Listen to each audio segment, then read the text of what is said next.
Magandang araw po sa inyong lahat. Ako po ay narito upang ibahagi ang kahalagahan ng relihiyosong bandilang ito bilang simbolo ng aking pamayanan at kultura bilang isang Pilipino.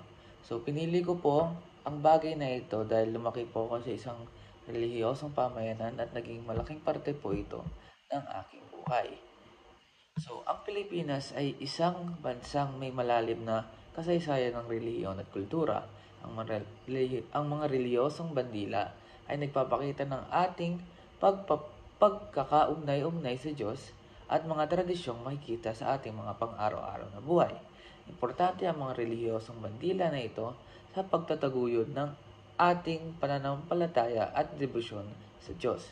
Ito ay nagmula sa mga orihinal na bandila na ipinakilala ng mga Espanyol noong ika-16 na siglo. Sa aming pamayanan, mas kilala ang relihiyosong bandilang ito sa tawag na estandante. Ito ay halos sa salitang Portuges na nangangahulugang banner or bandera.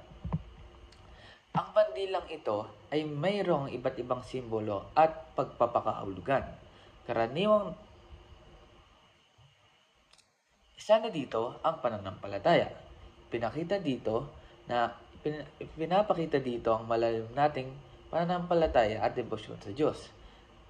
Naghahayag din ito ng pagkakaisa. Nagpapakita ito ng pagkakaisa ng mga Pilipino sa ating reliyon.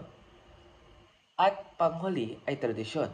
Ipinapakita nito ang mga tradisyong Pilipino na nakaakibat sa aming mga paniniwala. Karaniwang nakikita ang mga relihiyosong bandila na ito sa mga simbahan at mga tahanan minsan-minsan at iba't ibang pampublikong lugar. Ito ay nagpapakita ng mga pagpapahalaga sa ating reliyon at kultura at kung paano natin ito pinapahalagahan. Sa mga mahalagang okasyon tulad ng Semana Santa o pista ng mga patron, makikita natin ang mga ito sa mga prosesyon at ito ay isang paraan ng mga Pilipino na ipahayag ang ating debosyon sa mga santo at pagiging bahagi ng tradisyonal na pagdiriwang. Ang estandandeng ito ay ginagamit namin sa prosesyon kada araw ng piyesta. Ito ay nasa bahay namin ngayon dahil sa susunod na kapistahan ng aming pong San Isidro ay kami ang mamumuno.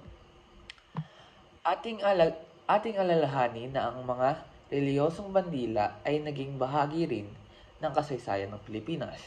Ito ay nagpapahayag ng ating pakikipaglaban para sa ating kalayaan at pagkakaisa laban sa mga dayuhang mananakop. Bilang inspirasyon sa gitna ng pagsubok sa ating buhay, ang mga relihiyosong bandila ay nagpapahayag ng ating pag-asa. Ito ay nagbigay inspirasyon sa atin at patuloy na magbibigay ng pangarap at pagsusumikap sa bawat isa.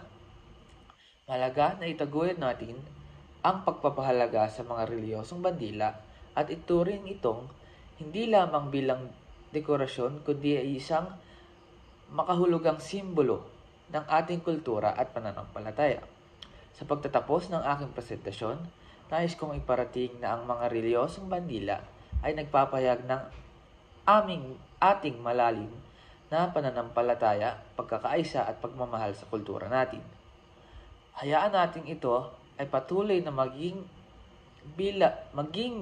magningning bilang isang inspirasyon sa ating pang-araw-araw na buhay. Maraming salamat po sa inyong pakikinig.